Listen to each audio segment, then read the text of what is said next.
তোমাকে মুক্তি দিলাম পারমিতা।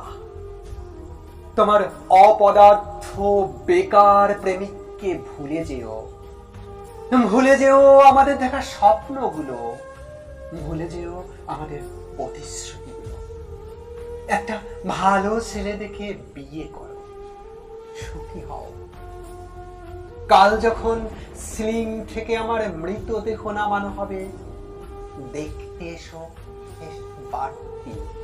মা বাবা কাঁদবে, কাঁদবে তুমিও জানি। তবুও এটা ভেবে তোমরা স্বস্তি পাবে যে বেকার নামক একটি অভিশাপ আর তোমাদের বয়ে বেড়াবে। ইমেলে ভালোবাসা পাঠানো যায় কিনা জানি না, তবু ওই মেলের সাথে আমার শেষ আবেগটুকু পাঠানো।